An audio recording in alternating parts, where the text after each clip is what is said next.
Hello, everybody. Welcome to the Real Sports Scope. I'm your host, Robert Butler.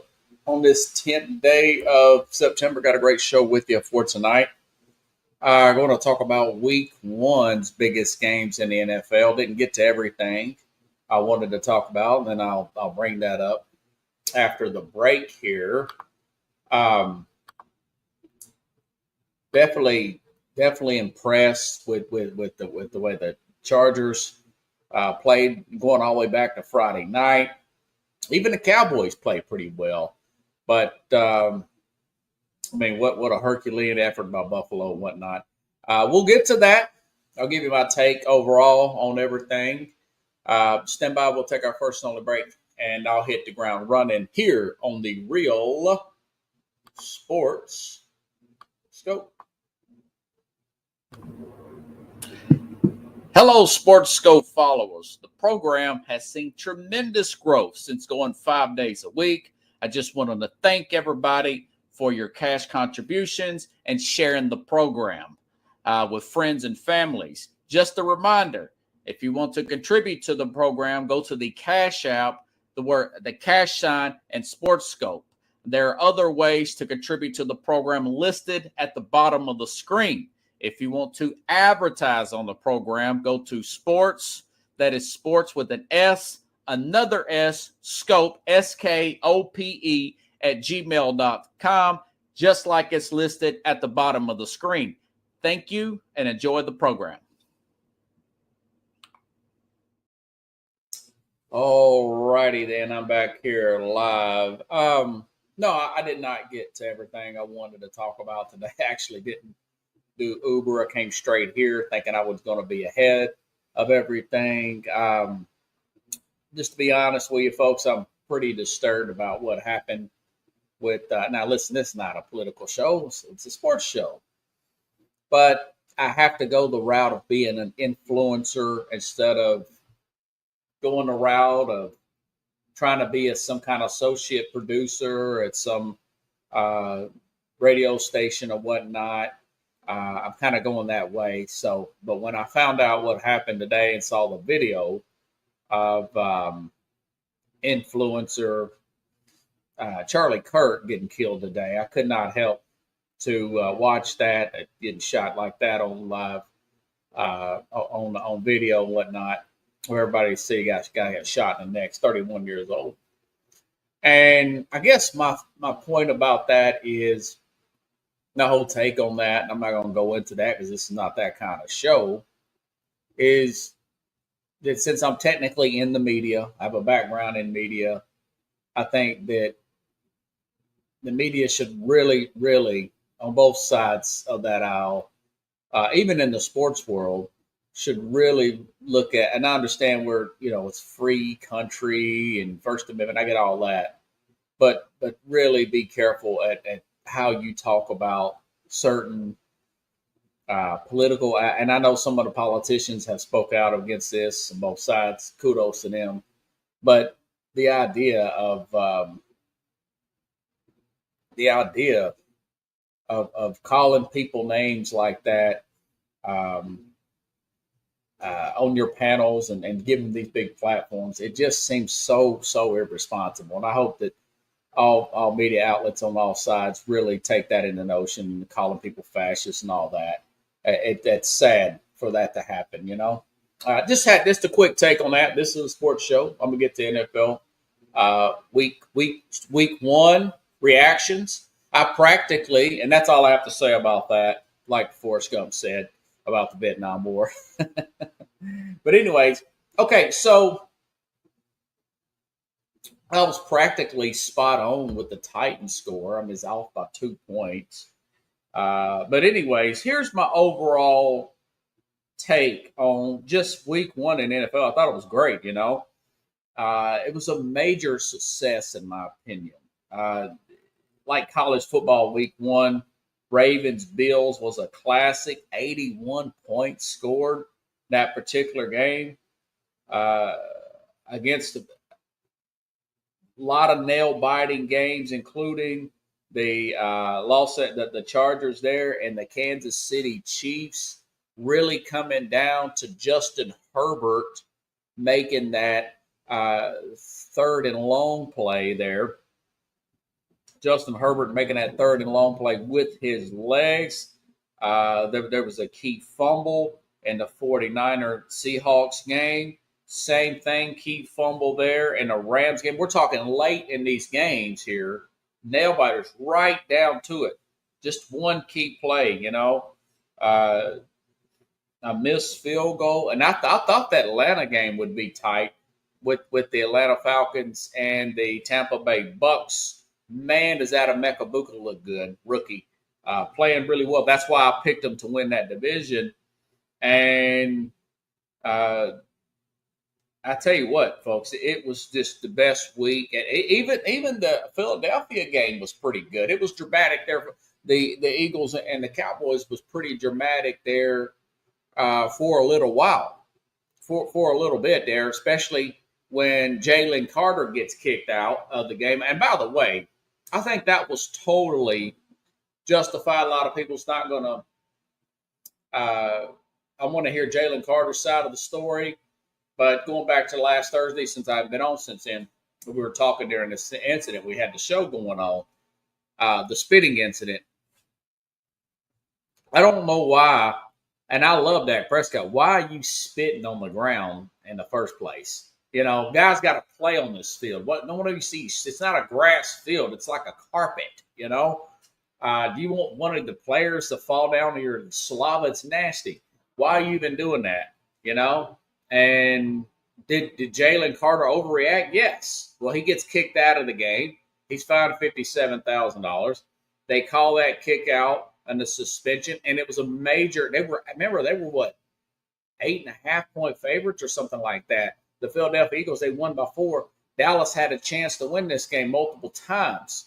So I do think that it was rightful just to go ahead and suspend him that one game, give him the fine, not a multiple game situation. Now, if he spits on another player, I think it'll be 5 or 6 games because he's already got warned. But I'm okay with the way that ended. Dallas played better than I thought they would play. We'll see how that goes into week 2, per se, between having George Pickens and CeeDee Lamb back there. The offensive line held up pretty good. Was that a one-off? We'll find out. Does Dallas not really have a lot of depth? Because of they're paying the guys a lot of money as is. They're paying CeeDee Lamb a fortune, and they're paying Dak Prescott a fortune. It did help getting Michael's contract off the books. They got some money now, but we still got to let this thing play out. I still don't think they're going to be they're probably going to be about what I said. I think I said they were like 5-12 and probably finish in last, maybe third place. Depends on. I was real disappointed the way the Giants played.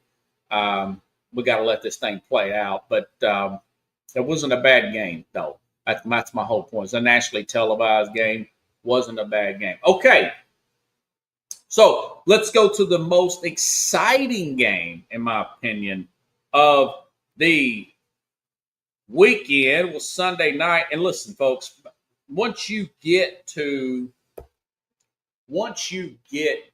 Sunday night, if you're a diehard like I am, you know, I've been meeting some new friends from overseas, some lady friends from either Africa or Philippines. They're really taken back by how much American football I watch. And I told her, I said, my friend said, this is a big part of the culture here in America for males my age, a big percentage, not everybody, around my age group that love the NFL. I tell people this is like a national holiday. I know last week was a holiday, but this past weekend is like a holiday. The week 1 in the NFL, and you know I watch about 6 hours of Red Zone, starting at 1 p.m. Eastern, 12 p.m. Central, and I go 6 hours there. You know, I'll have a few breaks in between, but I'll keep the game on. I'll eat and use the restroom or whatnot. But it's just football, junk food, and more football. You know, I diet during the week, and then I just junk up on the weekends. But my point is, by the time I get to that 7 p.m. Central, 7:20 p.m. Central, 8:20 p.m. Eastern Sunday night football game, I'm emotionally exhausted. you know. But I tell you what, I did watch it this time. I actually wagered a few dollars on it. Took Buffalo on the money line. Picked Buffalo to win by 3, 27-24. Of course, it was a wild shootout there up there in Buffalo with the Baltimore Ravens there. And I understand, folks, that it's September football, a lot of high scoring games in September. I get it. But for Josh Allen and this football team to score 16 points in the last 4 minutes on an elite defense like Baltimore, it is simply unbelievable. I mean, because Baltimore's defense, and I know they've gave up 17-point leads. I saw the stat there. All these 17-point leads that John Harbaugh has given up here. A lot of them have been early in the season when the weather's still good, when you can still throw the ball and come back. Remember the one that Miami did a few years ago against Baltimore. But I'm telling you, that guy really proved why he's the MVP of the league. Yeah, he had a little help there from Derrick Henry in that fumble, but it wasn't just a total collapse there. It wasn't a Mark Andrews situation or even a Lamar Jackson. Lamar Jackson did not have I don't think he even had a turnover in this game, but Josh Allen's stat line was pretty impressive, man. 394 yards, 2 touchdowns, and he ran for 30 yards and 2 touchdowns. Only sacked once. Line really held up there. I stopped. Well, I didn't turn it off per se. Well, I guess you say I turned it off, but I kept recording it. You know, it was 17-point game. But I think I said it was like 14 at halftime. I stopped watching at halftime. I'm getting ready to go to bed. Like I said, I'm emotionally exhausted by the time those Sunday night games. I prefer that game to be at 3:15, 3:30 Central Time. I prefer that game to be there, you know. But Buffalo,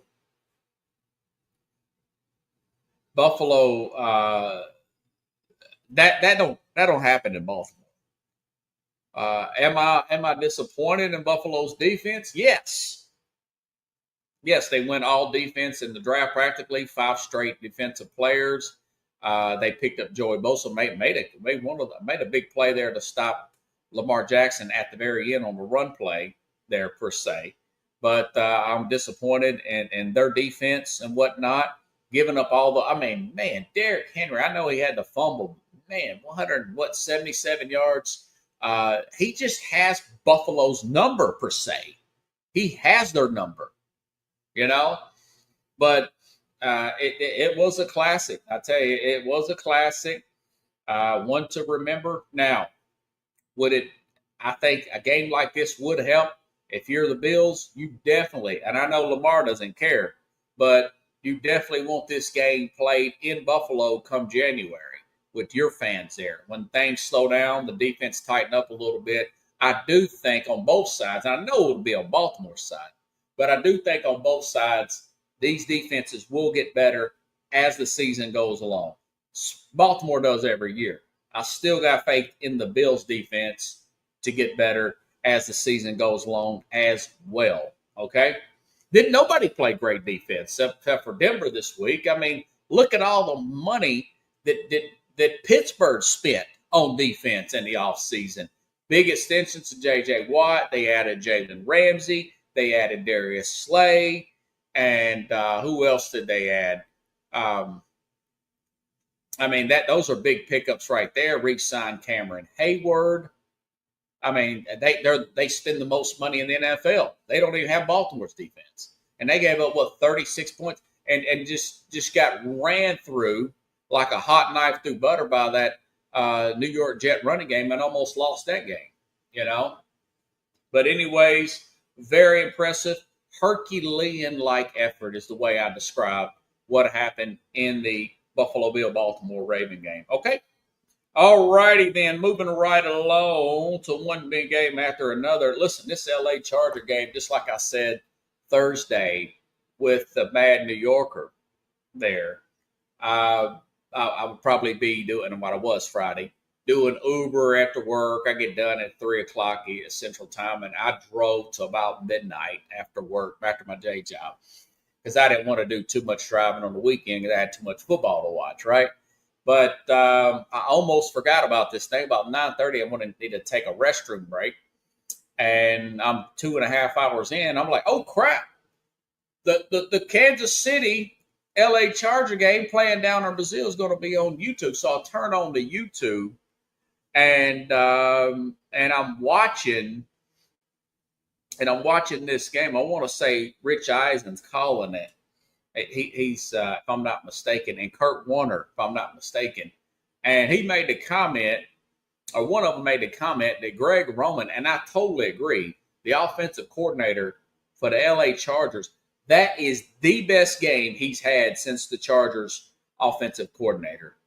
I mean, he was ahead of Spags all night. Steve Spagnuolo, the coordinator there for the LA Chargers. I mean, calling blitz plays and Spags calling blitz plays against this LA Charger offense, and then a perfect, and of course Herbert had to execute it. Perfect screen pass, third and long late in the game, and I'm thinking they're just going to try to run the play, keep the ball in bounds. Kansas City still had a shot to win this thing if they'd have got the ball back, but it was a great run there for a great angle and run there by Justin Herbert to get the first down to essentially seal this game to beat that Kansas City Chief team. And I know Xavier Worthy got hurt in this game. Chiefs didn't look that bad. I thought they would look better, per se, not the defense. But again, the Chargers just played well, man. They played well. 6-0. 6-0 Jim Harbaugh is in the openers as the NFL head coach. I did not know that. I mean, I thought he had more openers in the NFL, but like I said before, that guy runs hot, man. He runs hot. He ran hot in San Francisco, and he got real hot there at the end, although he stayed more years with the Michigan Wolverines. Do I think Kansas City's in trouble, per se? I think they could be in trouble this week, although the line is about 1.5. We'll talk about that'll be one of our games to talk about tomorrow night. And trust me, folks, I want to talk so much more football. There's so many stories, and I'm going to start bringing back my shorts. I got too busy. I did not get a chance to get those in today. I had to make an extra stop by Alpha Graphics and get my business cards that I'm putting back in my car here. Seats there with QR codes and whatnot to promote this show, because I gotta worry about marketing and whatnot. But anyways, just real impressed with the way the Chargers handled this thing. Not ready to say they're going to win the division or anything like that. It's just 1 week, folks. It's just 1 week. I've seen the Patriots start off rough in September, lose 2 or 3, and go on to win the division comfortably. Now, this is a really well-coached division. Hey, you had Pete Carroll and Geno Smith go across the country to New England and beat the Patriots in their backyard. And, of course, Denver, which I'll talk about here in a little bit, they beat Tennessee. So they're in last place, and they're underdogs against the Philadelphia Eagles on Sunday. So they can fall 0-2. Now, again, that's not my prediction for them to get back to the Super Bowl, the Kansas City Chiefs. My prediction was not. I said that they win this division, they get put out in the playoffs. So I do feel good about them getting put out in the playoffs. I don't feel so good about winning that division. But, again, the Patriots came back and won. Let's see how these guys react. Let's see how well Hollywood Brown had a pretty good game, all things considered. Travis Kelce, unusual. It's early in the year. Older guy, pretty healthy week 1. Let's see how he is in week 6 through 17, right? 17, 18. Him being, 35, 36 years old. Got some serious miles on the tight end. But by then, they will have, of course, Rashid Rice. May take him to week 8 or 9 to get his legs back. He's suspended, remember, the first 6 games. Let's see what the Worthy situation is totally. See if he can play. I thought Justin Simmons held up pretty good personally. I didn't. I think that Patrick Mahomes. I think he caught up on the pass rush. You just have to size. Sometimes you just have to size up the pass rush and see what it's doing, and then make your move in the second half. And they just come up a little too short. Either way, great win, LA Chargers. Great win, Jim Harbaugh, Justin Herbert, and especially the offensive coordinator Greg Roman out there in LA. Okay. Where should I go now? Dun, dun, dun, dun, dun. Let's go to Chicago. Got the same old plays. Sweet home, Chicago. Minnesota Vikings, Chicago Bears. I picked the Bears to win that game. By the way, I went 3-2 in my picks. I felt like I should have won that Bear game. Bear fans felt like they should have won that Bear game.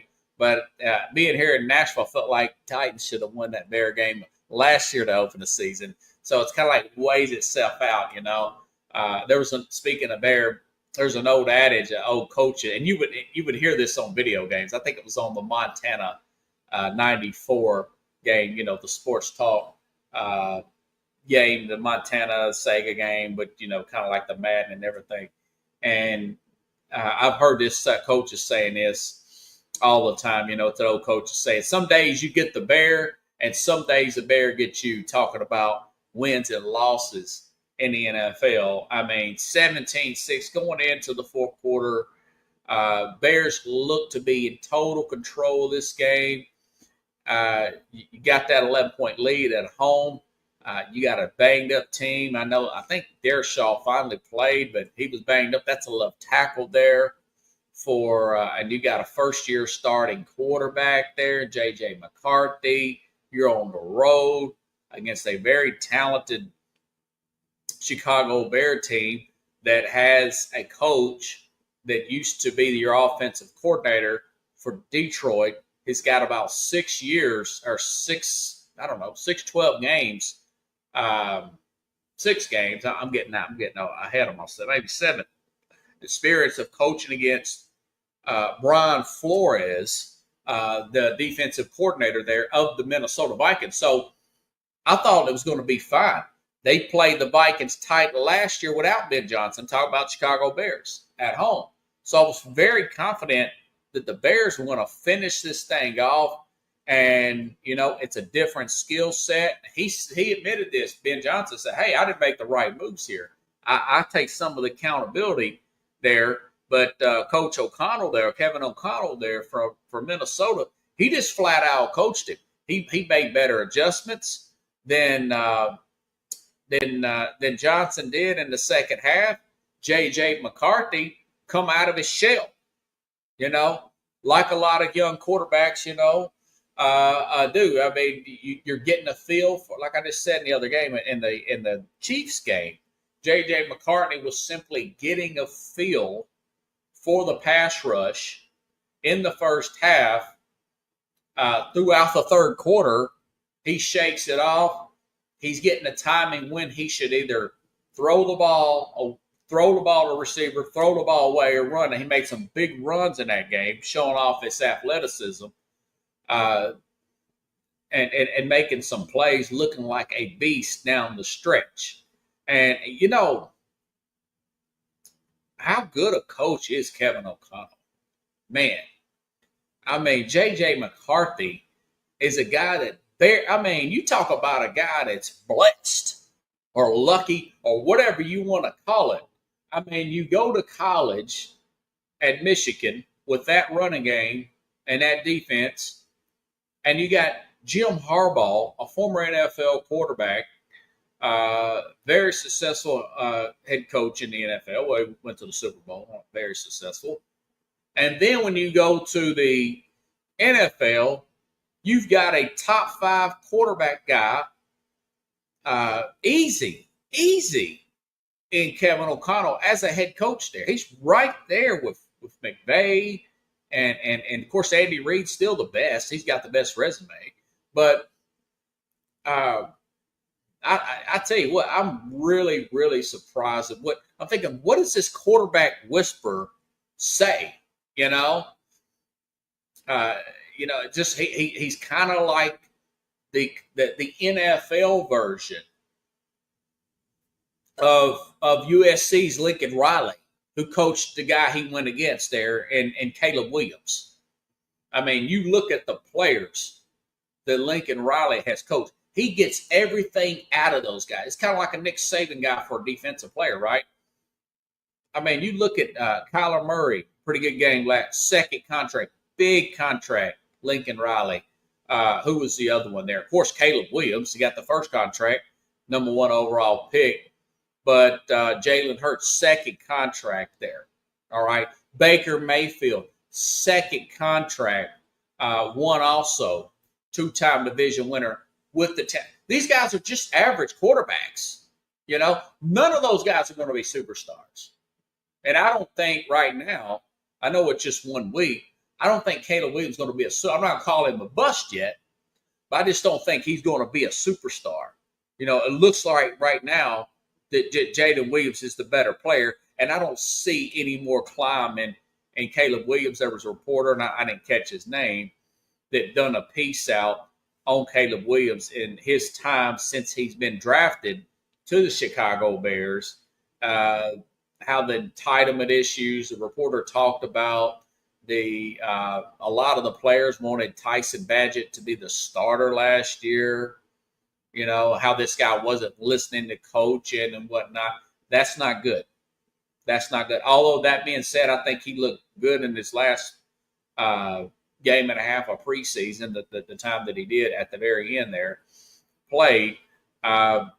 This is a devastating loss, but this team's got a good defense. Their best corner was out, Jalen Johnson, one of the best just one of the best defensive players overall. He was out of this game. And this is the first game with the new system there. It's not the end of the world for the Bears. But I did say at the very end, after analyzing the schedule and going back to when I made my picks for the divisions a couple weeks back, I said that I think the Bears probably go 6-11. That don't mean that they're not going to be in those 10, 11 games. Maybe get one blowout because of injuries or whatever.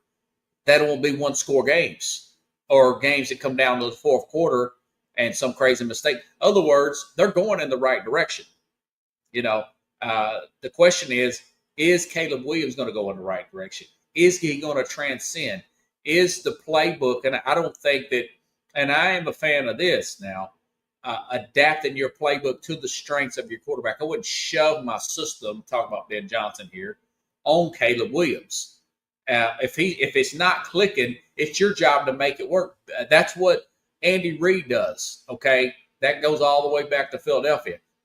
Think about this for a second. What if Andy Reid had Michael Vick as a rookie? What if he had Michael Vick? Think if the dog thing never happens, and for whatever reason, Andy Reid's coaching the Atlanta Falcons, or the Eagles get the number 1 pick and they're drafted a young Michael Vick out of Virginia Tech. What about then? I think this guy could have a Super Bowl, NFL Hall of Fame type of career, perhaps.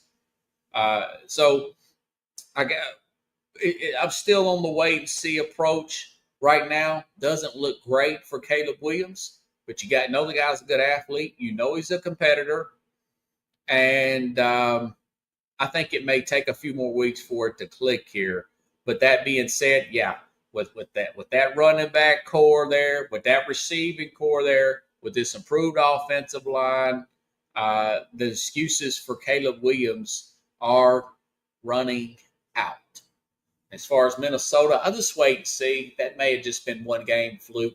That may have been more of a Minnesota losing or the Chicago losing and imploding rather than the Minnesota comeback. We'll see. This team won 14 games last year, and it just tells you how much they let the quarterback go and sign a big contract with the Seattle Seahawks.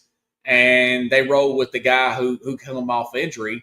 That was a first round pick, but a lot of people didn't view him that way. They barely threw a pass in some games in college. So, anyways, it's a wait and see. It's a good win for Minnesota, though. It's a good win. Bad loss for Chicago. Don't think it's the end of the world. Don't see this team imploded. There's too much newness there. Okay?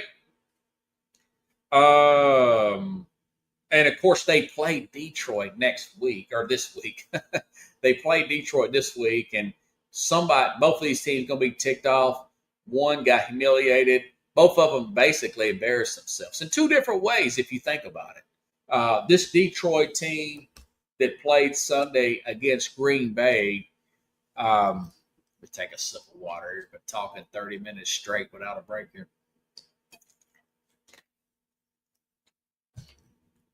Sorry. This Green Bay team is even a little bit better. Mind you, folks, Micah Parsons played 45% of the snaps. 45% of the snaps.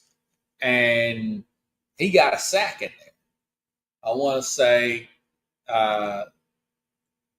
they won by 14 points. And let's see, was that 4 sacks and an interception, 4 tackles? They were, and those are just stat lines. That don't count hurries. Jared Goff looking off, out of sorts. Now, mind you, a year ago, this team was beat by 21 points at home by the same team. The Detroit Lions beat up on Green Bay in the rain in Green Bay at home. So we're talking a 35-point turnaround to win by 14 points. That's impressive. That's impressive. I'll say this. I picked them to win the NFC North. I know Pickles commented on the YouTube thing. A watcher of the program said he picked Green Bay and Buffalo in the Super Bowl. Well, Green Bay definitely, and I picked them to win the NFC North. I may have undervalued at picking them to win the North and win a playoff game and lose at San Francisco. That's how impressed I was with Green Bay. Now, it's a long season. Injuries can happen. Let's talk about them at 6-8 games. But that was very impressive about what Green Bay did. Now, as far as Detroit, listen, not only are you breaking in a new center, you got a new offensive coordinator, and you could see that was a big difference. I watched that quarterback thing over the summer with it's that quarterback documentary. Jared Goff was there, and it's they went over. It's the Netflix documentary. It's the second one they've had of it. They had one with a year or so ago with Patrick Mahomes and whatnot. This one with Jared Goff. This one with Jared Goff. I'm watching these games and some of these plays and seeing different angles of the offense and some of these trick plays and the ability to have these really good, including Brian Flores, really good defensive coordinators and opposition, totally out of place here. Very good running game there with those two running backs there. What's his name? Jarius. I can't think of his name now. The little speedy running back there out of Detroit with David Montgomery there. And I tell you what, none of that was happening on Sunday. None of that was happening. Instead, Green Bay sharp looks, and just like I said, Jordan Love not really rushing everything, playing this game. Now, it's one game. Let's see. It's a big win, though. Good job, Green Bay Packers. Okay. We still got more games to talk about here, folks. Tennessee. I'm out of Nashville. I said this game would be a lot tighter than people think it's going to be. I said it'll be under. I said this game will be probably within that point spread, which is 8.5. The final score was 20-12, Denver, and of course it was 20. I picked 20-14. That's why I clipped it. If I could do them all like that, I'd be back 5 days a week, and you would see from a bigger, nicer studio here.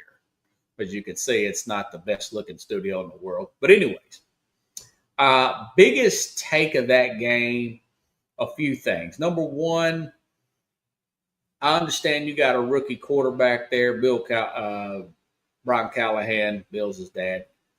But that game plan, for some of you older Titans fans, that looked like something that Jeff Fisher put together. Run the ball up the middle, run the ball to the left, run the ball back up. Tony Pollard Pollard out of shotgun. I did like the fact that that he put Cam Ward under center sometimes, and throw on third down, very predictable. And I'm saying to myself, Amy Adams Strunk did not hire you to have that kind of game plan. She got rid of Mike Vrabel for a few things, but that was one of them she mentioned. For basically, in so many words, having a game plan like that. She said she don't think he's the guy that can take them where they want to be at. Well, so come second half, he starts to see this second half, third quarter, fourth quarter, later in the game. Then he lets Cam throw some more.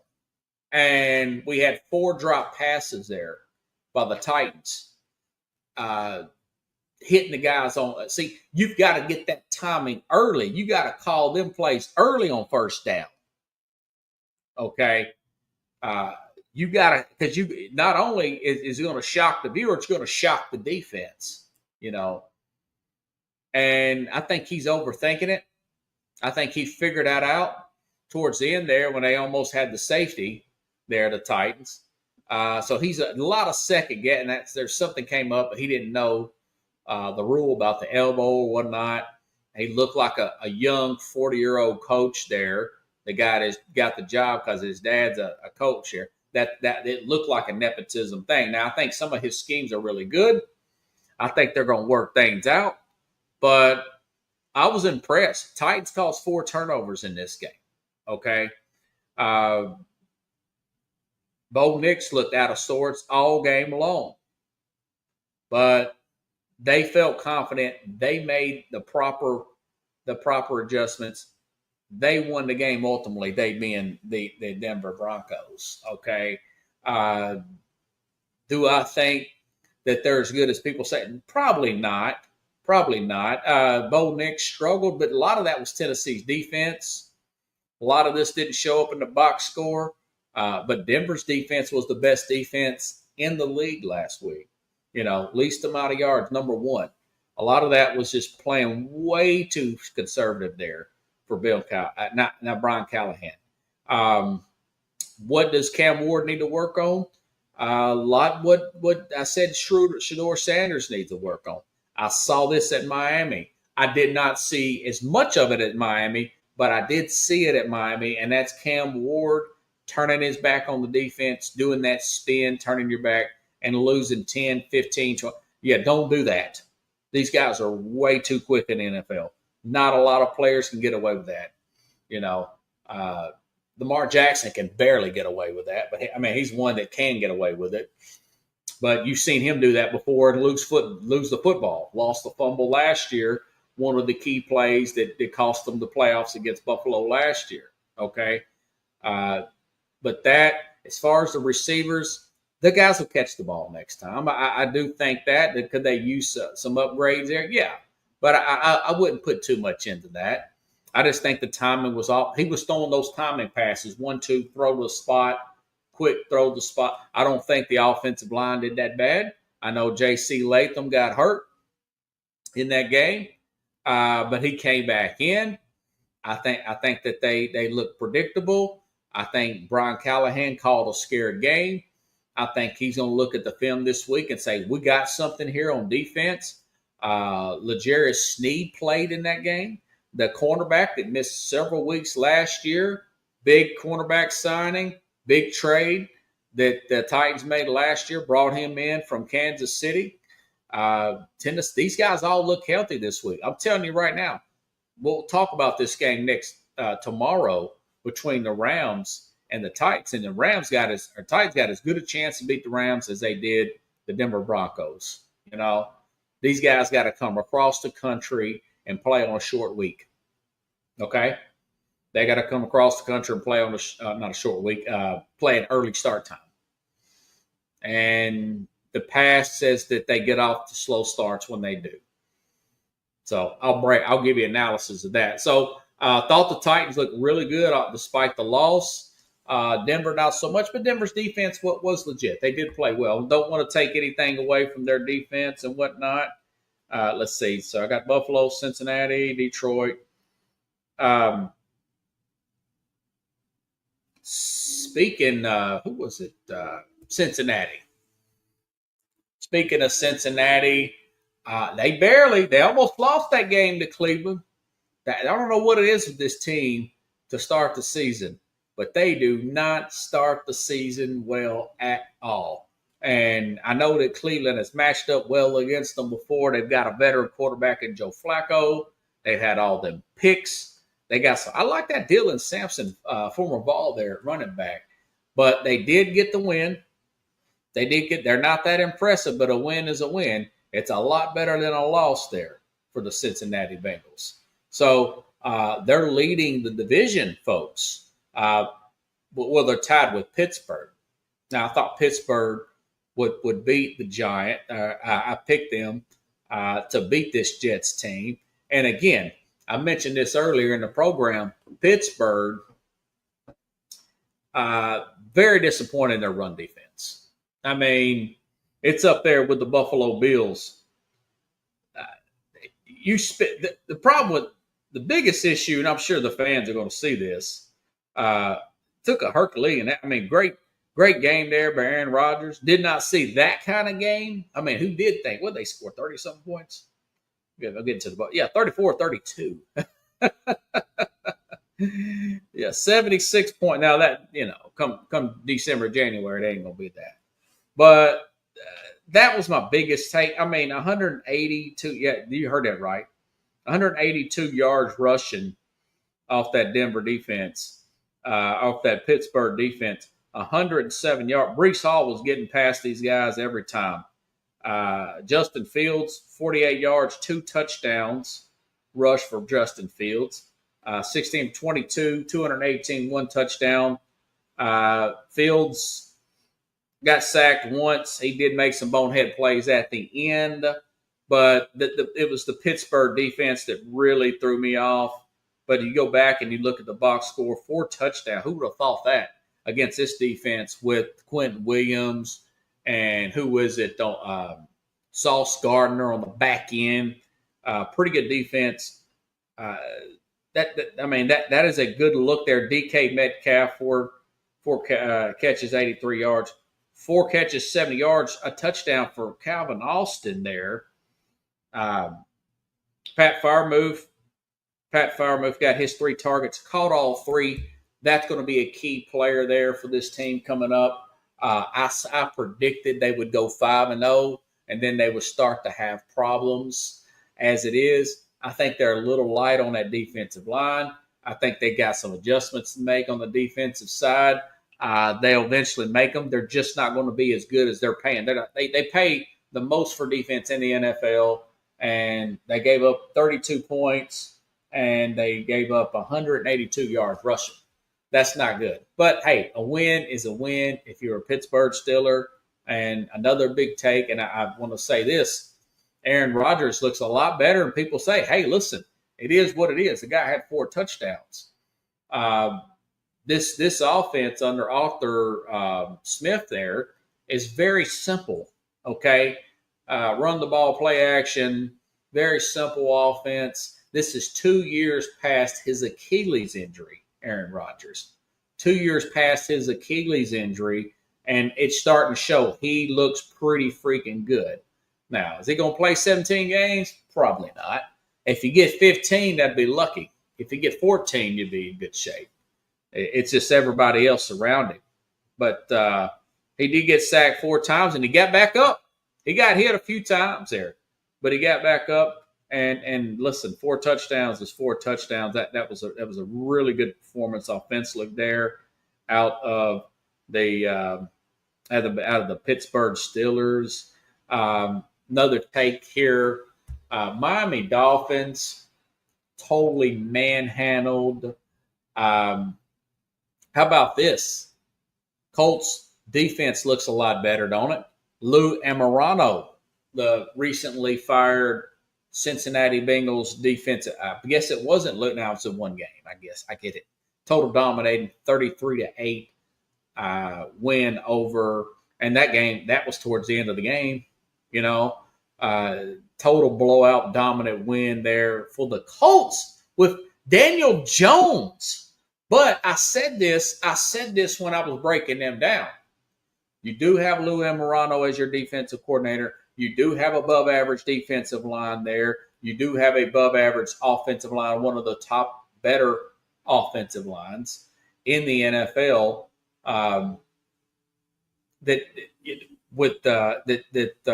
Daniel Jones is going to be able to deal with. Okay, and you got a pretty good running back there in Jonathan Taylor. But McDaniel, I mean, if they look like a team that wasn't even ready to play. This is week 1. Everybody's excited to play week 1. I took Tyreek Hill in fantasy like an idiot. He didn't hardly do nothing. I do think at some point, you can tell it in the body language. We're hearing in the comments. We're hearing in the lack of targets that Hill will probably get traded by the trade deadline. Could the Chiefs pull off something and try to bring him back to Kansas City? Possibly.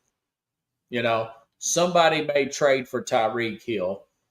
Maybe they give him away just to get rid of the salary. But come up, was it around the first week of September? It's been moved back last few years.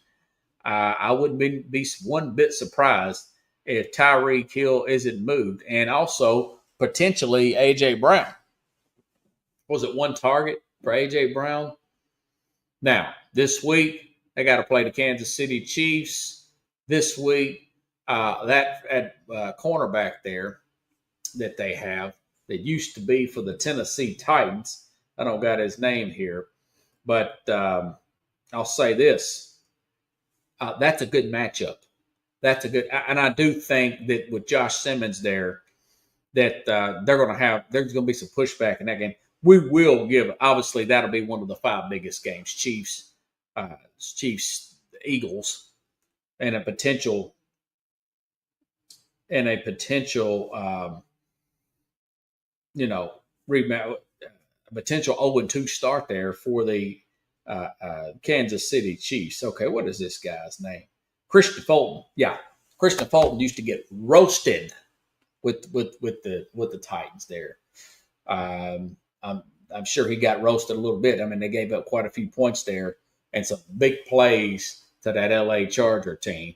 But my whole point is possibility. A.J. Brown, reading the book on the sideline last year, we've known about him complaining about getting the football in the past and blowouts. Very Stephon Diggs. Maybe that's why New England lost, because I noticed that a few of those interceptions were targeted for Stephon Diggs. You got to get these guys. Once you get these, and I said this about A.J. Brown. I said, you got the Super Bowl out of him. Don't give him another contract. You've paid him the money. You've got the Super Bowl win. Move off this guy. He's going to want the ball. This is a power running team. Play action. Devontae Smith, you already gave him enough. Why give two wide receivers? Are you that? And I know he's had some big plays for them. He's had some big plays for Tennessee. But when you get a guy that was let go in free agency or traded per se, Remember, the Patriots never won that Super Bowl with Randy Moss. They cut him. It ended abruptly. They lost that game. You said, well, they went perfect. Yeah, but they didn't win. They didn't win the Super Bowl with him. You know, Calvin Johnson, what'd they get with him? And I was arguing with Kevin Carroll the other day or a few months back on about getting wide receivers. And he said he would take Jeremiah Smith. I said, no way I'd take that guy, number one. And I like him. No way I would take the wide receiver. And he's a great player. Great player. He's had a slow start this year.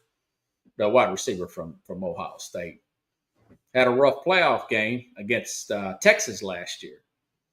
But no way I'm taking him over a quarterback. You know, no way. Now, unless it's a horrible, horrible quarterback draft and nobody's wanting to trade down. You know what I'm saying? But that's a story to monitor with A.J. Brown. I just don't think he's going to – I'll put it this way. I'll go this far. A.J. Brown will not finish his career with the Eagles. How about that? He won't, and I'm definitely Tyreek Hill won't finish his career. There was something domestic issue came out about Tyreek Hill. There have been reports about his wife or something I saw on ESPN. So it's time for that. And McDaniel, could he be fired mid-season? Possibly.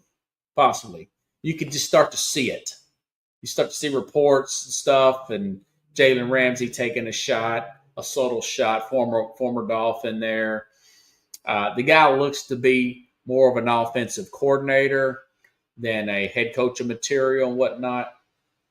But we'll get to all that. That story, by the way, since I got a few more minutes, Bill Belichick, what's up with that? Up in New England there.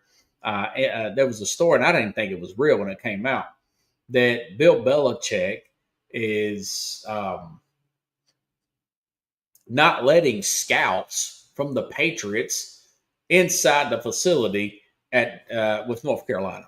He says, well, our scouts aren't allowed up there. I'm like, what? So Belichick, so this all goes back to Robert Kraft. So this was abrupt. I thought it wasn't that abrupt. They said hello at the Tom Brady roast or something like that.